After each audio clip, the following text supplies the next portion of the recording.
17 तारीख शुक्रवार का अवसर, अमावस्या तिथि इस दिन विद्यमान है और ग्रह नक्षत्रों ने जो योग बनाया है शुक्र के साथ चंद्रमा की युति जो होने जा रही है, ये आपकी राशि के दृष्टिकोण से एक नई उम्मीद जगाने का योग बनाती दिखाई दे रही है। बड़ों की जितनी सेवा करोगे उतना मेवा प्राप्त करने का योग बन सकता है। इस दिन शनि महाराज अपनी पूर्ण ताकत में आ रहे हैं। शनि महाराज अपने ही नक्षत्र में जाकर चतुर्थ चरण में प्रवेश करेंगे और अब मान के चलना शनि उदय होने के बाद अपना पूरा परिपक्व काल, पूरी ताकत आपकी राशि में इस वक्त आपके सुख में, आपके परिवार में और पूरी तरह से डालते दिखाई दे रहे हैं। हाँ, नुकसान तो नहीं होने देंगे, लेकिन ध्यान रखना, सम्मान का बहुत ध्यान रखना पड़ेगा। लोग आपको जिद्दी अड़ियल बनाने की तरफ ज़्यादा जाते दिखाई दे रहे हैं, आपको ध्यान रखते हुए कार्य करने की ज़रूरत है। इस वक्त बड़ों की सेवा, देखिए अमावस्या की तिथि है, आपके पितरों के निमित्त अवश्य कुछ तर्पण इत्यादि करना चाहिए। शनि कितने ही खराब चल रहे हो, लेकिन पितरों का यदि आशीर्वाद आप ले लें, किसी ब्राह्मण को एक थाली भोजन का करवा दीजिए, गायत्री का थोड़ा जप कर लीजिए, पितरों के निमित्त तर्पण कर लीजिए, ये एक ऐसा रक्षा कवच बन जाएगा। लोग ध्यान नहीं देते हैं।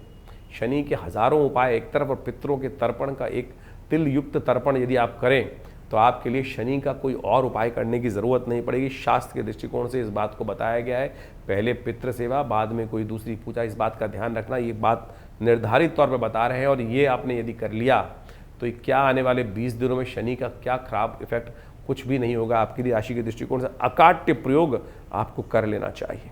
18 तारीख शनिवार का अवसर, प्रतिपदा तिथि इस दिन विद्यमान है। चैत्र विशेष वैशाख का शुक्ल पक्ष आरंभ हो गया है और वैशाख का शुक्ल पक्ष बड़े पुण्यों को देने वाला होता है। पद्म पुराण, स्कंद पुराण के अनुसार से ये वो तिथियां हैं कि जिसमें नारायण के, भगवान विष्णु के 3-3, 4-4 अवतार एक साथ उपस्थित हुए।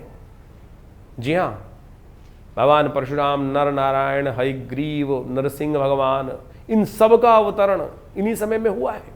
तो इन सब को आपको जो है पूजन करने का सुंदर अवसर प्राप्त होने वाला है। इसीलिए इसको माधव मास कहा जाता है। इस माधव मास से ज़्यादा पुण्यदायक तो कोई मास हो ही नहीं सकता है। तो ऐसे में सुंदर रूप से आपकी राशि के दृष्टिकोण से जो ग्रहों का योग बन रहा है वो आपके लिए विशेष तौर पर कह रहा है कि ऐसे में जो है एंटरटेनमेंट पे कम ध्यान दो, जो गलत लोगों की पार्टी है उस पर कम ध्यान दो, शराब कबाब पे ध्यान कम देना। बहुत सारे लोग तो सात्विक है, बहुत अच्छी बात है, लेकिन जो लोग इन चक्करों में फंस जाएंगे वो कहीं ना कहीं अपना और आने वाले समय को बर्बाद करने की तरफ जाते दिखाई दे रहे हैं। इस वक्त तो कम से कम ऐसे ग्रह योग आपके लिए चल रहे हैं, कम से कम 3-4 दिन है। सात्विकता का आपको विशेष तौर पर ध्यान रखते हुए कार्य करना चाहिए। आगे परीक्षा की घड़ी आने वाली है, उससे बचना चाहते हो तो इस बात का, लोग जाकर शनि के मंदिर में लाइन ला के बैठ जाते हैं शनिवार के दिन। शनिवार के दिन इसलिए हम बोल रहे हैं